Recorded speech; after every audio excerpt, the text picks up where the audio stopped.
Ma prochaine invitée, c'est une auteure. Et je suis très surpris de la voir comme auteure.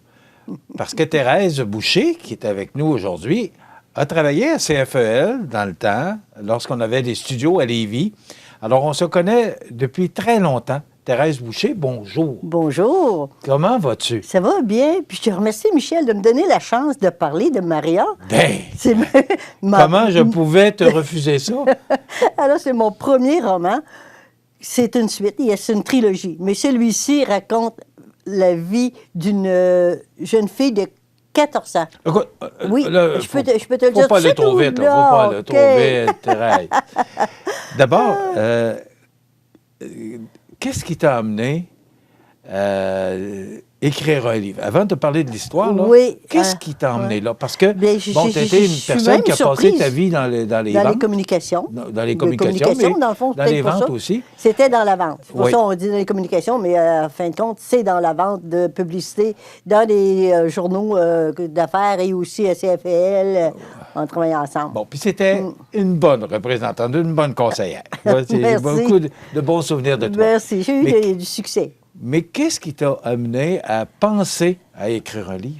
J'aurais jamais pensé à ça. Alors, ça a été comme... pas un rêve, là. C'est pas un rêve, c'est un projet subi. Parce que une amie très près m'a raconté l'histoire de sa sœur. C'est une petite fille là, de 14 ans qui a eu un bébé. À ce moment-là, on ne disait pas qu'elle était enceinte, elle était engrossée. Alors, dans le livre, j'ai le vocabulaire du temps, parce qu'elle est née en 1929. Alors, suite à cette révélation-là, je me suis dit, ça n'a pas de bon sens. C'est trop beau, cette histoire-là, il faut que je la raconte. Je me suis mis à écrire ça, je dis oui, je me suis mis à écrire, mais un petit peu avec un malaise. C'est que la personne qui me l'a raconté, elle a 85 ans. Alors, elle était 10 ans plus jeune que la petite fille en question. Après qu'elle me lui raconté, elle dit, moi, je dis que j'étais, hey, c'est trop beau, il faut que je le raconte. Elle dit, non, j'aurais pas dû te conter ça. Elle dit, je l'ai jamais conté à personne. C'est la première fois de ma vie que j'en parle. Là, je voulais le raconter, mais je ne veux pas lui faire de peine. Alors, j'ai écrit avec des noms fictifs et un endroit fictif où c'est passé. Ça se passe dans le bas du fleuve. Comme je suis de natif du bas du fleuve, je suis de comté de Kamouraska, j'avais une raison de plus d'être intéressée. Alors, malgré tout, il fallait que j'aille par petites pièces de ce casse-tête, parce que là, elle m'en avait dit un peu, mais pas assez, pour être capable de raconter l'histoire. De la raconter avec le plus de précision possible. Alors, graduellement, j'ai réussi à voir ce qu'il me faut. J'ai fait des recherches. Dans le livre, c'est historique aussi, parce qu'on va parler du père de Maria, exemple, qui est en train de lire son journal. Et puis, il raconte à la famille là, que Duplessis vient de se faire battre par Godbout, de Churchill qui arrive au château Frontenac. Tous ces dates-là, n'importe qui peut aller vérifier, ils vont voir que je les ai trouvées à la bonne place. J'ai consulté les soleils des 1940, 44, 43. J'ai tout trouvé ça là-dedans. Puis ça se passe au BIC. Alors, au BIC, quand les... Tout ça est fictif, là. C'est fictif. Non, c'est pas fictif. L'histoire est vraie, mais ça ne passe pas... L'histoire est vraie. Okay. Ça se passe dans le bas du fleuve, mais je l'ai juste mis un peu plus bas. Alors, c'est pour ça que je l'ai mis au BIC. OK. Mais au BIC, quand la guerre s'est terminée, les soldats sont arrivés. Alors ça, c'est... Tu vois, j'ai une photo des filles en bicycle qui descendent. Parce que dans mon livre, c'est pas des vélos, là, c'est des bicycles. C'est pas une automobile, c'est un char. Parce que c'est le langage du temps. Mais pourquoi? Pourquoi avoir utilisé le langage du temps? Parce que c'est la petite fille qui parle. Quand je l'ai écrit, je suis Maria. Je suis dans le ventre de ma mère, je l'ai vécu. En tout cas, on sent les émotions dans le livre, parce que je l'ai vécu avec émotion. La journée que son père est décédé, ça, je l'ai écrit avec des larmes aux yeux. Là, je fais mon deuxième, qui est une suite de Maria. C'est la sœur de Maria. L'autre, c'est Françoise.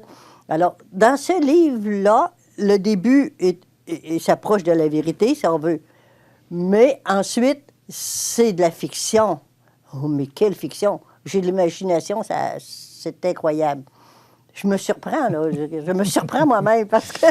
C'est drôle, moi, tu me surprends pas, là, mais parce que je connais bien la personne, là. Je ne savais pas parce que j'arrive devant mon ordinateur, j'ai pas de blanc. J'ai jamais de blanc. J'en ai plus dans la tête que ce que j'ai le temps d'écrire.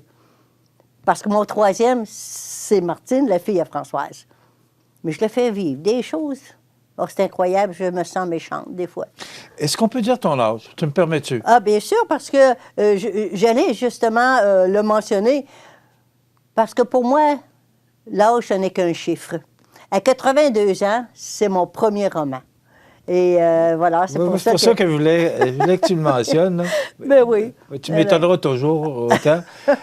La mémoire, parce que, bon, c'est la mémoire important. à 82 ans, c'est pas vieux, là. Non, mais il y en a qui ont des problèmes avec les mémoires. Ce que je vois, c'est que toi, tu as une mémoire phénoménale. J'ai dû la solliciter tout le temps, puisque en étant...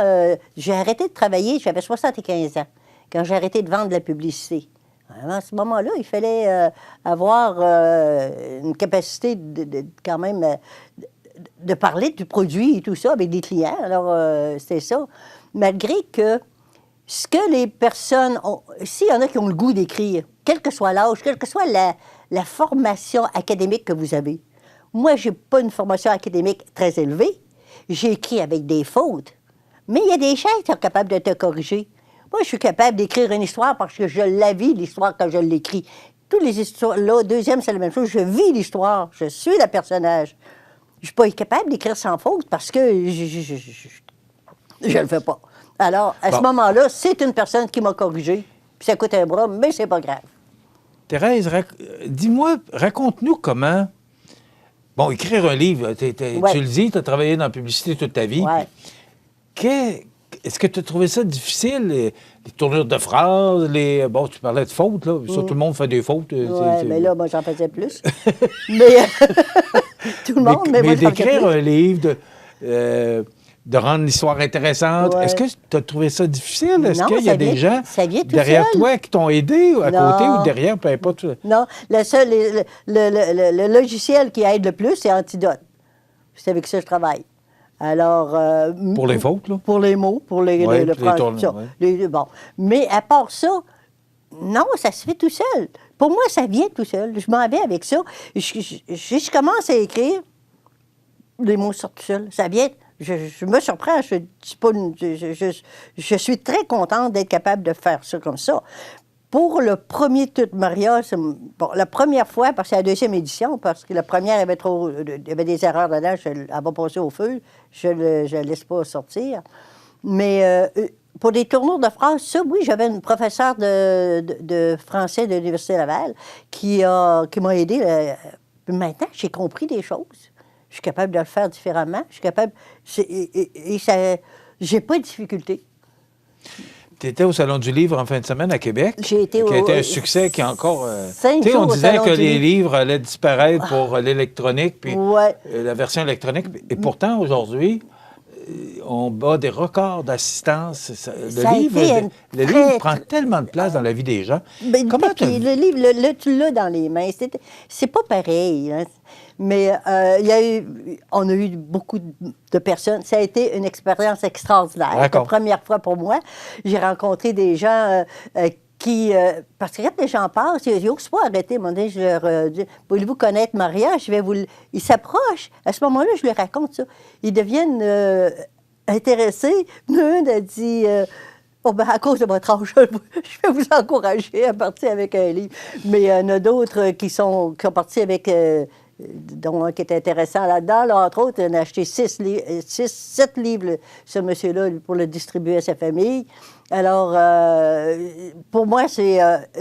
ensuite, je vais dimanche prochain au Salon du livre de Drummondville. Ça s'appelle le Salon littéraire de Drummond. Alors, je vais être là aussi. Ensuite, je fais des lancements. Je vais dans les bibliothèques de Lévis. J'ai 3 bibliothèques de Lévis dans lesquelles je vais faire des lancements. Un le 7 de mai, l'autre le 28 de mai et le 4 de juin. Ça, c'est les bibliothèques, la grosse bibliothèque de Monseigneur Gosselin, là, c'est la bibliothèque Georges Roy, je crois que ça s'appelle. Ensuite, c'est ça. Bon, c'est aux éditions de la francophonie. C'est les éditions de la francophonie. Ce sont eux qui t'ont découvert Oui. et qui ont accepté de publier ton livre. Oui, oui. Puis, et dire que certains auteurs me disent, on a fait des propositions à des maisons d'édition, ça n'a jamais marché. Je le fais moi-même. Moi, j'ai commencé comme auto-éditeur. Ah, non. On a besoin d'avoir une maison d'édition comme cette maison-là, qui n'est pas comme les autres. J'ai fait le Salon du livre, là, elle est à Québec, là. Ça m'a coûté aucun sou. C'est fourni aussi avec ma maison d'édition. Et les livres que j'ai vendus là me sont revenus totalement à moi. Ils n'en ont pas pris de cote là-dessus. Alors, c'est pas toutes les maisons d'édition qui font ça. Alors, pour moi, je trouve que c'était un cadeau de voir que ces gens-là se soient intéressés à mon livre. Alors, c'est tout ça. C'est pour ça que quand je mentionnais, par exemple, à mes gens, j'ai une dame qui est dans un RPA, une personne âgée, elle a presque 10 ans de plus que moi. Elle me disait, j'ai commencé à lire ton livre. Elle dit, là, ça m'intéresse. Elle dit, ça me dérange tellement que tu viens de me chercher pour les repas. Elle dit, je veux savoir. Elle me dit, Maria, est-ce qu'elle l'a trouvé, son bébé? Il faut lire le livre. Et là, tu parlais que tu es déjà dans ton deuxième et ton troisième... Mon deuxième est en correction. Ça s'appelle Françoise. Françoise est en correction. Je suis en train d'écrire le troisième. Et ça fait seulement qu'un an. Le troisième va s'appeler comment? Est-ce que tu as choisi? Martine. Okay. Alors, ce sont toujours des noms de filles. Oui, parce que c'est la sœur de Maria. Ensuite, c'est la fille à Françoise. OK. Donc, le deuxième, c'est Françoise. Et le troisième, c'est Martine, alors, qui est la fille de Françoise. Françoise. Parce que c'est ici... Françoise est la fille de Maria. La sœur de Maria. La sœur de Maria. Oui. Voilà. C'est la petite sœur. Écoute, c'est déjà presque terminé. Bon, alors... Est-ce que tu t'es découvert une passion? Je me suis découvert une passion. Oui, c'est vrai que c'est passionnant. Oui, parce que je ne pense pas qu'on peut s'enrichir avec des livres. Je ne l'ai pas fait pour ça, puis je ne savais même pas pourquoi je le faisais, à part que d'avoir le goût de le faire. Puis graduellement, on a dit, oh non, tu devrais t'éditer toi-même. Non, là, j'ai vu que la perte de temps m'empêche d'écrire. Alors, c'est une perte de temps. Fait que là, moi, j'écris. Je reçois mon troisième que je suis en train de faire, puis ça fait seulement qu'un an, là. Donc, il est disponible aux éditions de la francophonie, aussi dans toutes les librairies. Lui, eux autres, ils vont les placer dans toutes les librairies. Okay. Ils vont être aussi dans des livres électroniques, là, ce qu'ils m'ont dit qu'ils allaient faire, parce que j'ai pas eu le temps d'aller voir tout ça, là, mais ça vient de commencer. Je viens juste de l'avoir. Et puis, on peut l'avoir chez moi. J'ai mes coordonnées sur Facebook, et puis je l'envoie par la poste. C'est 24 $ le coût de la poste incluse, que j'envoie n'importe où. J'en ai même un à Hawaï, parce que j'ai une dame que j'ai rencontrée en croisière. Puis là, elle a hâte d'avoir le deuxième. Puis c'est une Hawaïenne, vraiment. On peut correspondre. On a le monde au bout des doigts avec Internet. À 82 ans, tu m'impressionneras toujours. Merci, Michel. Je te félicite. Merci de m'avoir donné Thérèse. Merci beaucoup. D'abord, j'étais très heureux de te recevoir aujourd'hui. Oui, moi aussi, je suis contente. Bon, on a tellement eu de plaisir ensemble. Je vous rappelle qu'elle a travaillé à CFL pendant plusieurs années, là, dans le temps où on avait des studios à Lévis, c'est pour ça qu'on se connaît très bien. Mais je ne suis pas surpris de la détermination de la madame.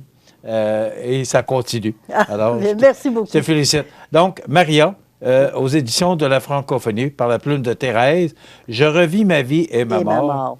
Alors, c'est le livre que vous pouvez retrouver dans toutes les bonnes librairies. Merci beaucoup d'avoir été avec nous. Et demain, je vous le dis, on reçoit Suzy Paris, qui est de Cap-Saint-Ignace, qui vient nous présenter son livre Impact. Alors, soyez des nôtres demain, là, pour cette rencontre avec Suzy Paris. C'est la semaine des auteurs. Alors, bien, merci beaucoup. Merci beaucoup, Thérèse.